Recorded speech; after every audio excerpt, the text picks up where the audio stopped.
and I am excited about the information that our guest presenter is going to share with you today. So my name is Hildiah, and I am currently the president of the Lamar County NAACP Unit 5211. And I'm very excited about that as well.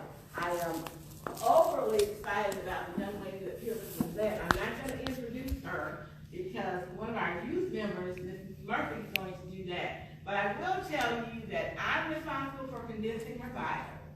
And I want you to read her extensive bio and all of the things that she's done. When I read it last night and she told me her age, I still don't believe she's telling me. I just can't imagine how one person could amass so many experiences and so many accolades in the short time that she's been here. She's done some awesome things. She is really dedicated to everything that she does. She's dedicated to the youth. She's dedicated to the NAACP. She's an awesome, dedicated woman. And so I am very excited about the information that she's going to share with you today. I'm going to listen too, because I'm probably going to learn some things. And so I won't delay anymore. I will allow our youth member, who we're obviously really proud of, Hildiah Martin. Okay, good afternoon. Okay, our guest presenter today is Ms. Hildiah Martin-Suggs. Ms. Suggs gives credit for much of her success in life to some very important advice her mother, Jessie Martin, gave her when she was preparing to enter high school. Her mother's advice was, be all you can be. You are somebody, and never allow anyone to tell you anything different. Join lots of clubs, don't skip class, sit in the front of class so the teachers can see you, ask questions. No question is a dumb question. Read every book you can, get good grades, work hard always, and do your best. Never stop learning and never settle. The advice has been instrumental in her numerous accomplishments. She was an honor graduate from North Division High School. She attended college at Bryant Stratton College, University of Phoenix, and Hines Community College, where she continued to be an honor student and was on the dean's list of all three colleges. For the last 4 years, Ms. Suggs has been working in the criminal justice field. She worked in investigations, crime prevention, team leadership, youth reform, youth advocacy, court proceeding, and mitigation, just to name a few. She has over 60 training hours in the field. Ms. Suggs is a licensed private investigator. She is a youth mentor and volunteers in the juvenile justice system. She also serves as a member of the Juvenile Justice Advisory Council. Ms. Suggs is a youth advocate, a civil rights leader, and a community advocate. She currently serves as the Georgia NAACP Criminal Justice Chair and is an active member of the Georgia NAACP State Conference Executive Board. In 2011, Ms. Suggs proposed the position in 2019, Ms. Suggs proposed the position to Gwinnett County District Attorney Danny Porter and was appointed as the first mitigation investigator in the state of Georgia. Her responsibilities in this position is to investigate the backgrounds of youth facing life sentences related to SB 440 and SB 441. She provides recommendations to the DA's office pertaining to each youth offender's case. Ms. Suggs made history for being the first to mobilize this major social change in the state of Georgia. Ms. Suggs has been responsible for some major changes in the lives of many young people. She has obtained over 40 credit hours in continuing education as a mitigation investigator since being employed with the Gwinnett County District Attorney's Office. Ms. Suggs states her mission is to educate youth about their constitutional rights and continue her work in crime prevention, youth reform, and criminal justice reform. Her motto is the youth for our future. With her many educational and professional accomplishments, Ms. Suggs' greatest joy comes from being the mother of her 3 sons. Okay, can you please join me in a round of applause?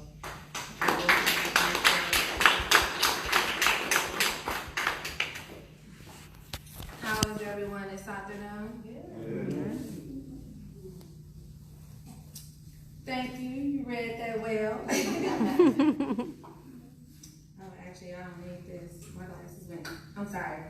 Okay, basically, I will be starting with our constitutional rights. We do know there are 27 amendments but I always speak on a selective few, meaning all of the amendments is very important, but these ones stand out the most.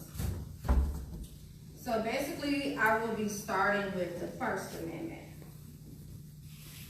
It was signed in 1791. It protects freedoms of speech, religion, assembly, and the press, and to petition government. Everyone is entitled to their First Amendment as long as you are respectful.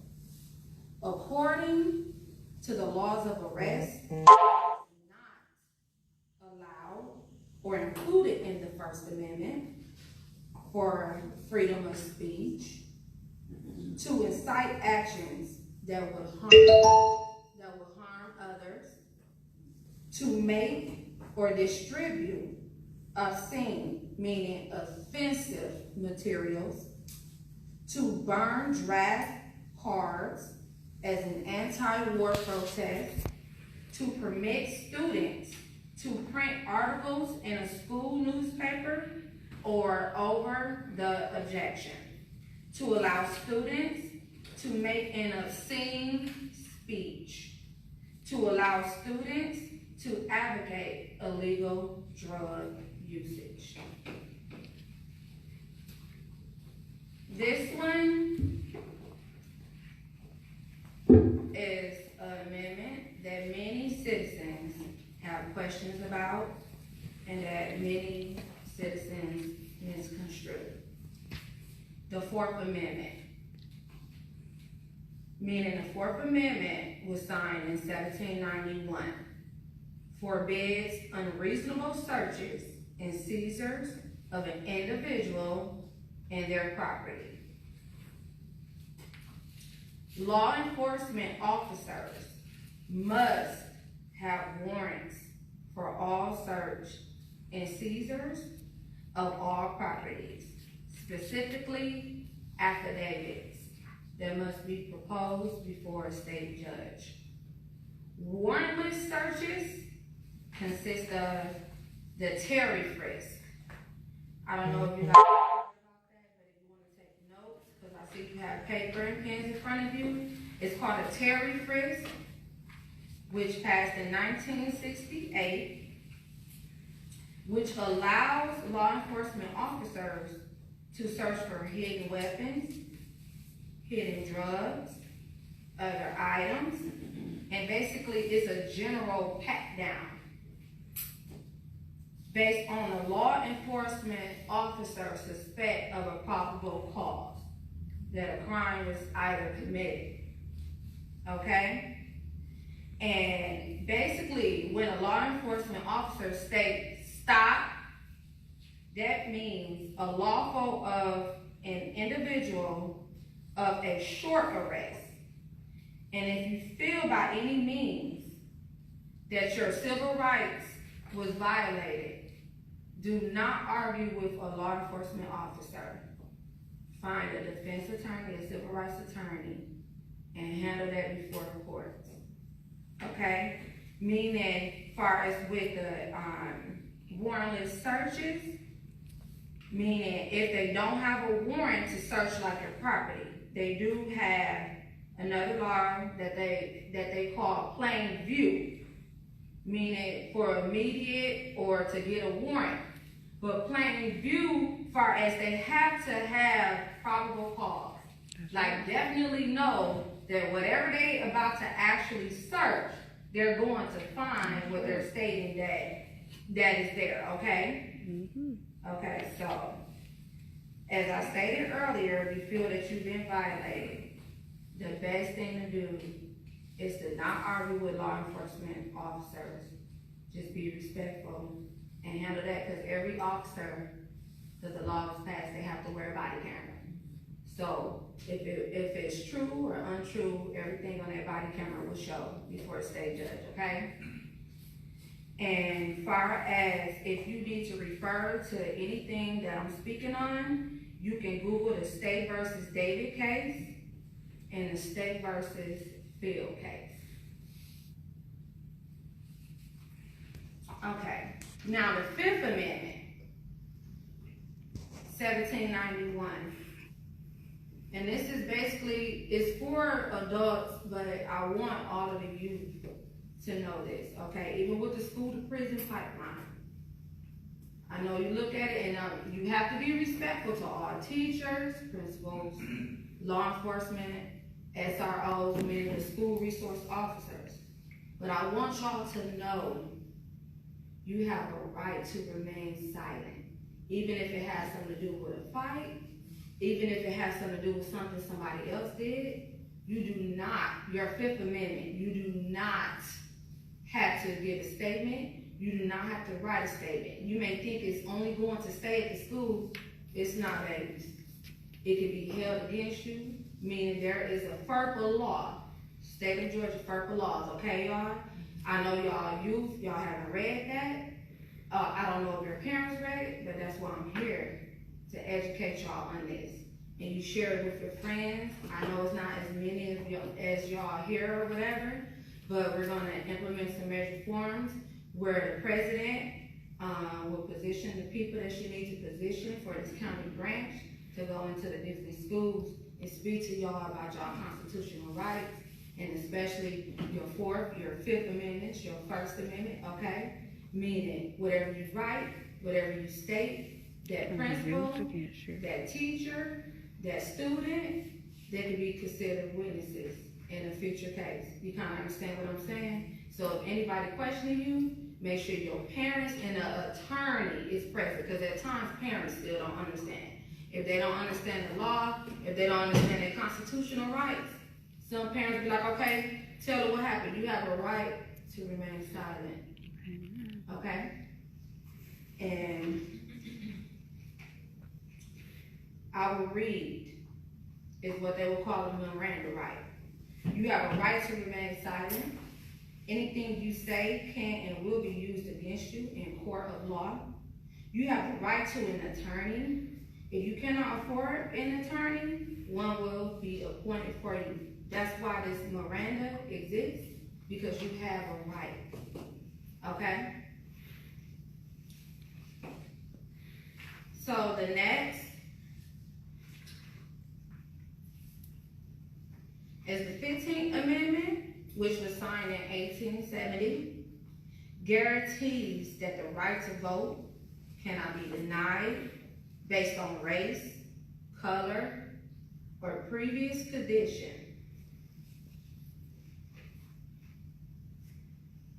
And the 22nd Amendment, which was signed in 1951, limits to 2 the number of terms as a president of the United States may serve.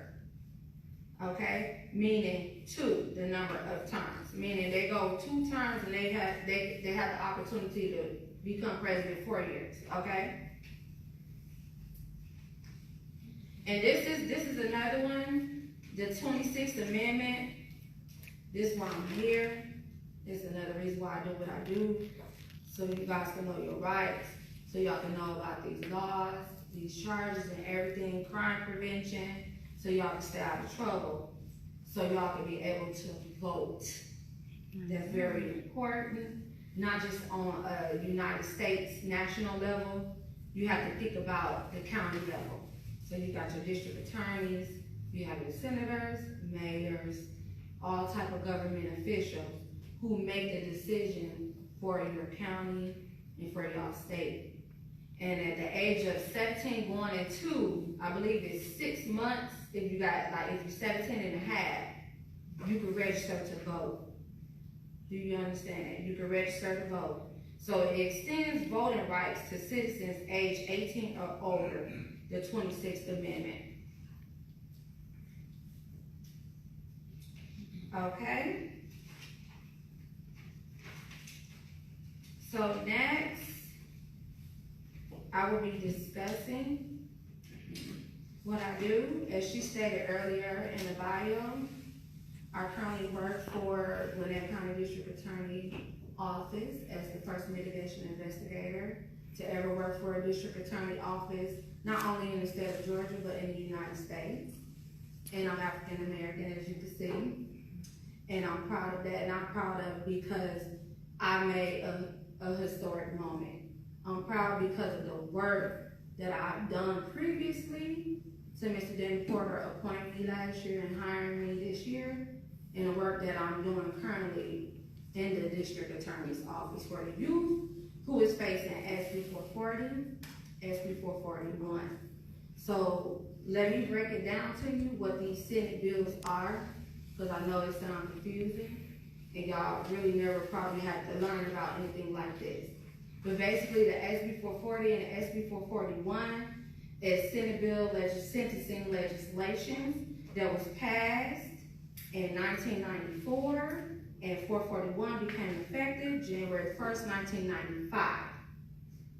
For any youth who are ages of 13 to 17 years old, the Superior Court can charge you as an adult. And you will have, and it's for youth boys and youth girls. And you will have to do prison time with grown women and grown men for these specific charges. And if you with the person who committed these charges, or if you help the person commit these charges, which is called a conspiracy law, and most youth and their families don't know about conspiracy law until you have to hire a defense attorney and take it to trial. So I'm here to tell y'all, if you with somebody who commit these crimes that I'm about to name, even if you didn't do it, you can be charged and convicted as you did the crime yourself. And it's a jury law that they have. And that's why some youth take their cases to trial. I had youth that I tried to help. Family didn't listen. I reviewed their case when I was working pro bono. Prior to working with the district attorney office, they didn't trust what I said. They took it to trial and they were convicted 50 plus years, some 1,000 years, which I don't see how you can give a youth 1,000 years, because life is life. But they will break it all the way down to tell you got 100 years, you got this many years, you got this many. Meaning it's nothing under 25 years for ages 13 to 17 years old. And it's for Senate Bill 440. And it's part of the Justice Reform Act for juveniles. And it's murder, rape, armed robbery with a firearm, child molestation, sodomy, sexual battery, and voluntary manslaughter. Even if y'all was with the person, or if somebody say that you did something to accuse you, and depending on what you say to, it's a probable cause for arrest, you will be awaiting trial for these charges. So be careful, keep y'all hands to yourself, listen to your teachers, do what y'all need to do, share this advice with your friends, because youth is really doing this time. I don't only work with the district attorney office, I work with the Department of Juvenile Justice. I am a volunteer with them. I mentor the youth at their prison. I speak to the youth. I hear their stories. I know about their stories. And I know what's going on. And y'all need to listen to what I'm saying and share it with your friends. Do what you're supposed to do and be good youth. Okay? And don't hang with the wrong crowd. Find out who your friends are. If they're doing something bad, move away from them. You don't need no friends that bad. That's right. And basically, you will serve your time in the Department of Corrections with adult men and women, as I stated, rather than in custody with the Department of Juvenile Justice. Meaning, as you are awaiting trial, you will remain in the Department of Juvenile Justice custody. But once you turn 17 years old, they send you to the county, from the county straight down to the road, where people is never getting out of prison. So meaning if you have to take a plea to something that you was a conspiracy of, or that you did do, you kind of get what I mean, you still going to the adult prison. And that's not where you want to be. Mm-hmm. And then basically, if you're convicted of any of these crimes, as I stated, the minimum, and this is the SB 441 sentencing legislation, is 10 years. You have to do 10 years to the door. Unless, depending on what Department of Corrections facility you end up, they will bend where you can become eligible for parole. So you have to do straight 10 to the door before they can even consider you for parole for any of these charges. And if you convicted of a second offense, meaning some people is charged with more than one SB 440. So if you convicted, if you take it to trial, okay, and you charged with more than one of these SB 440, they can basically give you life without parole. You never getting out now, ever. You kind of get what I'm saying? Unless Department of Correction commissioners be like, or you know, you do something extraordinary, but you would been have to do 25 to 50 years. You kind of get what I mean? So it's not worth it. And this is what we call the 2 strikes law, okay? And mandatory sentencing. In prosecution, we are entitled to deviate from that mandatory sentencing. And basically, that's when my position takes place, where you have some defense attorneys that will do the work. Even though I do more than basically what the defense do, part of the process what I do is partly what defense attorneys do. I do extra stuff, which what makes the program the first in the state of Georgia. Meaning I can't go into that because that's the way that our office operates. You kind of understand what I'm saying? But the first process is a mitigation binder. That's just the first process. Okay, so we do have it to where we could use prosecution discretion. State judges do have superior court discretion, meaning, say for example, you work something out with us, the judge still have to approve it. The judge can say, no, I feel this youth should do life. You kind of get what I mean?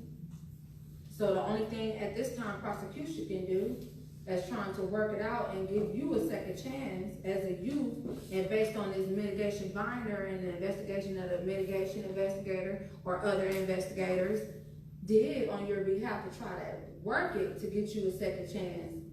That's where we have to, not only the defense attorney, we fighting for you now.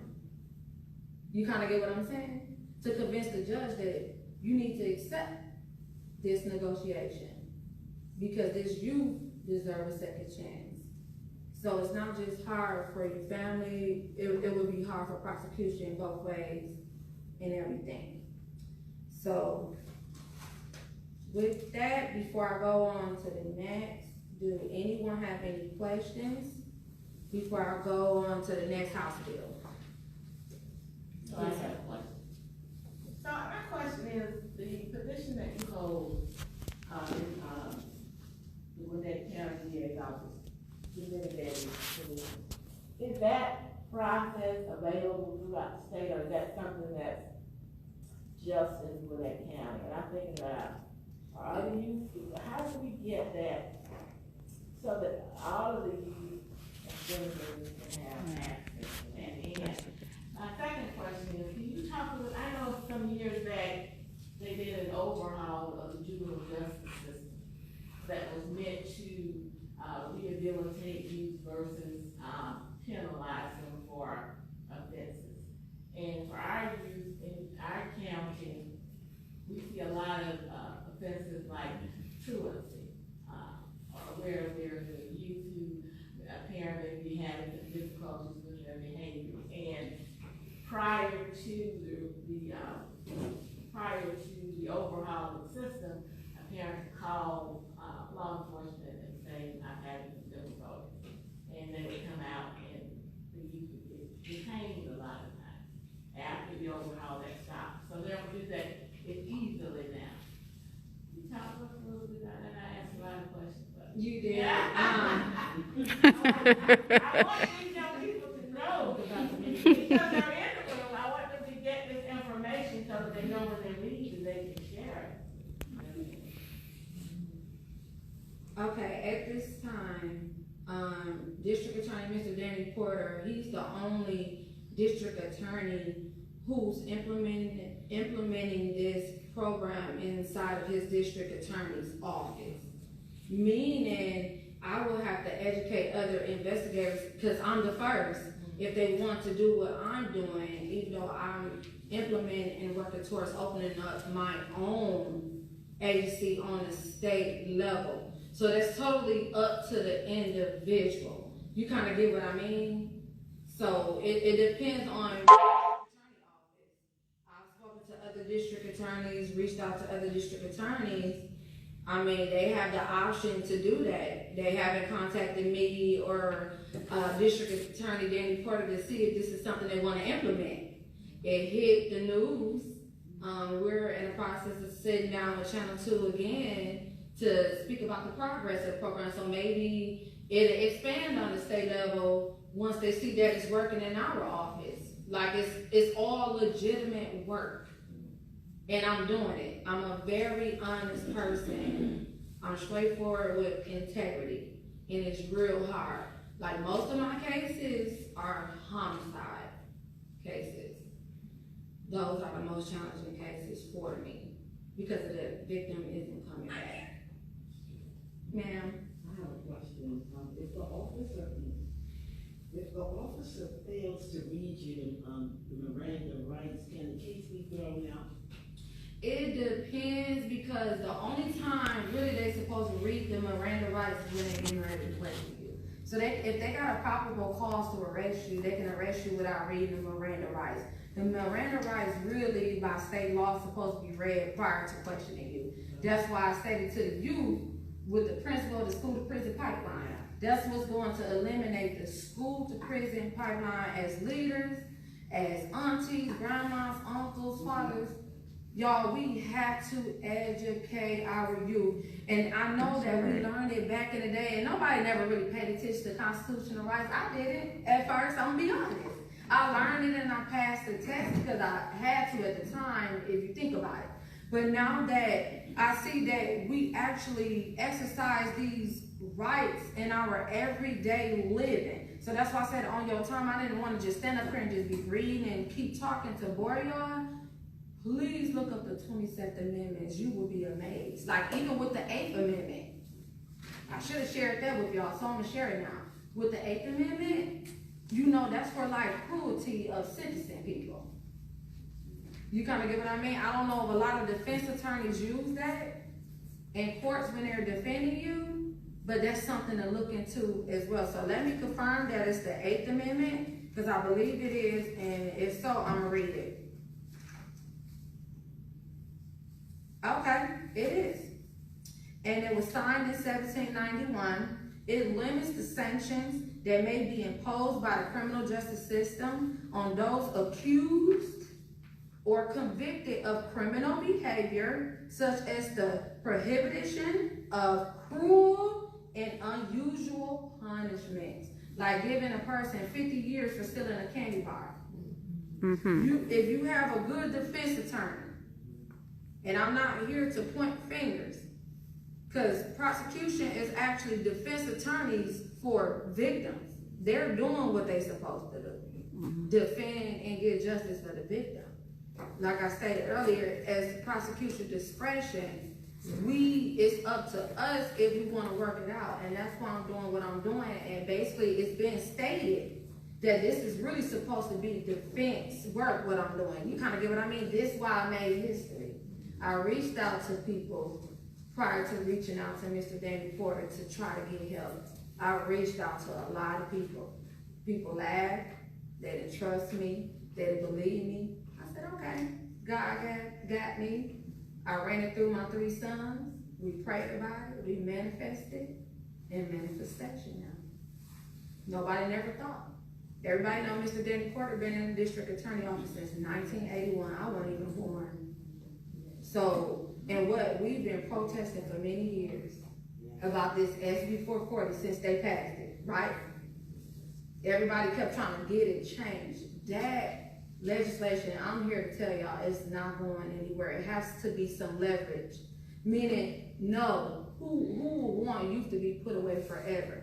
But it needs to be some leverage to have structure so the youth won't commit the kind of crimes. You kind of get what I mean? Because if you think about it, some of the crimes is more horrific, like meaning rape, okay. Say for example, a boy could be charged with rape, right? And it could be because a girl said she didn't say yes, but then she told her parent he raped her. It can go to another thing where you got another youth that literally raped a baby. He could be 17. He raped a 4-year-old. I'm just giving y'all general examples. I'm not talking about none of the cases I'm working. I can't do that, but I can tell y'all there are cases that exist like that in this state. You kind of get what I'm saying? Where if it was your baby, what would y'all want? Justice. That's right. You kind of get what I'm saying? So you have to look at that. This is considered an adult crime. So you know the legislators is not removing that. I'm telling you that now. They're not going to remove the SB 440, SB 441. So I'm going to position the people in place, train whoever, educate, and mobilize the people. So we can educate these youth for crime prevention, mass incarceration prevention, any youth reform.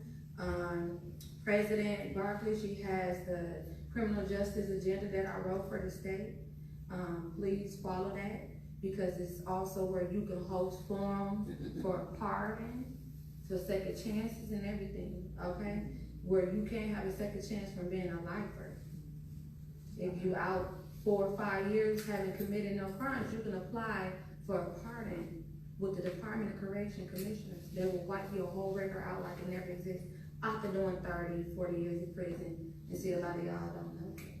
But that's why I'm here. That's why I wrote the agenda, so I can educate everybody. Not just for the African Americans, for everybody, because crimes do not have a color, it don't have a race, it don't have a culture, it don't have a religion. If you commit a crime, you will be charged and you will be held accountable. The question is, do you deserve a second chance? Okay, so any more questions? Did I answer all of her questions? Because she said a lot. Do any of the babies, I want to hear from y'all.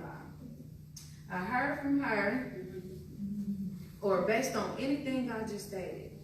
I gave y'all my business cards. Listen to me. I know I'm a state official. I know some people like, okay, oh, she connected with police, she this and that and that and that. I'm righteous.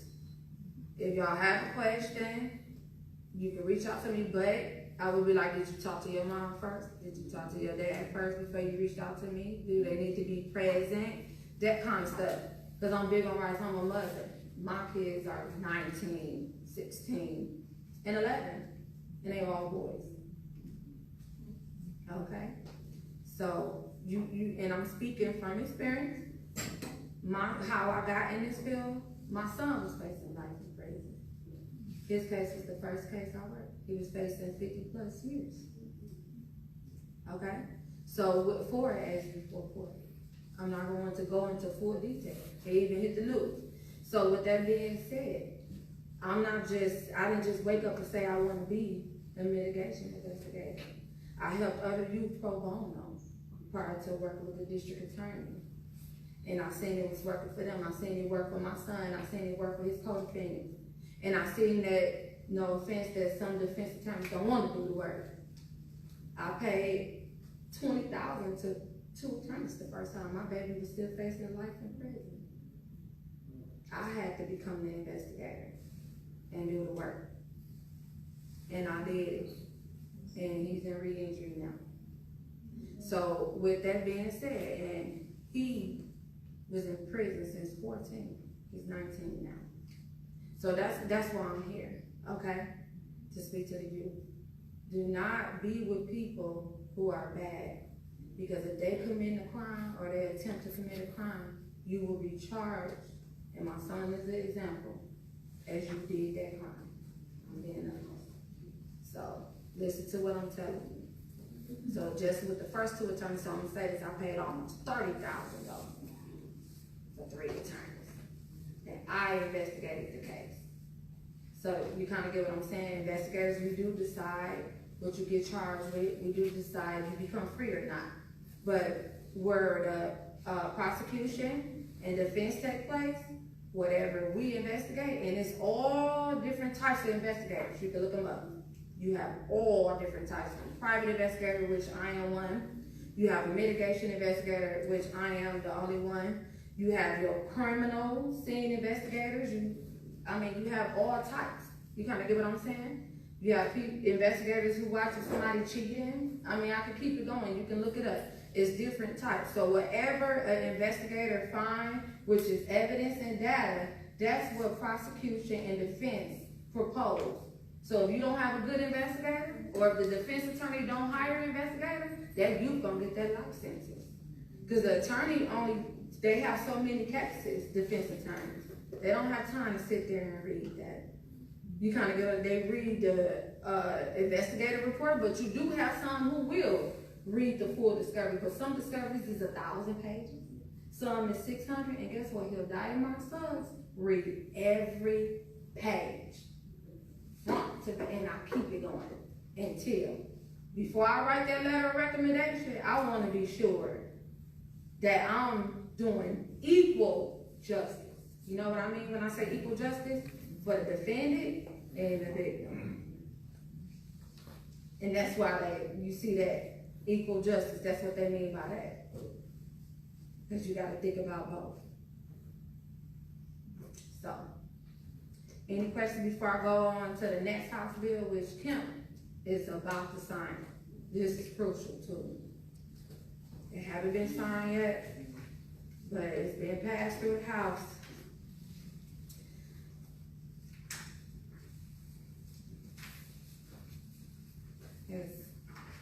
I've never begged the youth, but just please do what y'all need to do, and just listen to your parents and listen to your teachers, especially if your teachers is right, especially if your parents is right. Listen to them, listen to yourself, okay?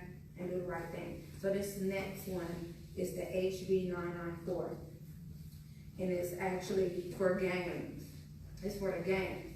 So now it's been new crimes written in this House bill that's considered gang as well. Sex trafficking, prostitution, felony obstruction, burglary with intent to commit sexual offense, keeping a place of prostitution, pimping, pandering, gang activity with an underlying felony sex offense, or attempt to commit felony sex offense. So let me explain to y'all why they include that. And I know this for a fact because I work game cases too. So I do work game cases as well. So with that being said, most of the games, they do include these kind of things when they gang members. You kind of get what I mean? And where they do it as gang, where you consider gang rape, gang this, where they doing all of this and that. So whether you're a boy, a girl, an adult man, or adult woman, you have to register as a sex offender if you convicted of any of this. Mm-hmm. Yeah. So that's a lifetime registry as well. You kind of get what I'm saying? So you want to be careful, meaning you could go right back to conspiracy law. Meaning we don't know nothing about conspiracy law until we in trial, right? Then that's when we find out, like, okay, I'm being charged like as I did it because I was with the person who did it, or I'm affiliated with the person who did it. You kind of get what I mean? Mm-hmm. And then these days, you, and I know because I have you, and I'm an investigator, so I observe a lot. So with that being said, mostly everything is done on social media. You have to stop doing that. Everything, we could pull everything from social media, law enforcement, prosecution. We can pull we all delete it, we can pull it right back up. It's never deleted. Because every time y'all hit that send button on Facebook, Instagram, Twitter, Snapchat, all of that, it goes to a tower. So we pull from that tower. Mm-hmm. Ain't nothing deleted. So even if you feel like, okay, you getting away with something, or you spoke to a law enforcement officer and you telling on another person or thinking it's gonna get you out, then when they do the investigation, they find out you had part of it, now you locked up with a conspiracy now. So it goes right back to your Fifth Amendment. You have a right to remain silent and get a defense attorney and be honest and truthful with your defense attorney so they can give you the best legal advice that you need, because if your case go before prosecution, we gonna do what we supposed to. You kind of get what I mean? So just do what y'all supposed to do. If you have any questions, I'm here. President Barkley is on my committee. I keep her updated with everything. Y'all don't have to be afraid of nothing. Just do what y'all supposed to do. Okay? Any questions?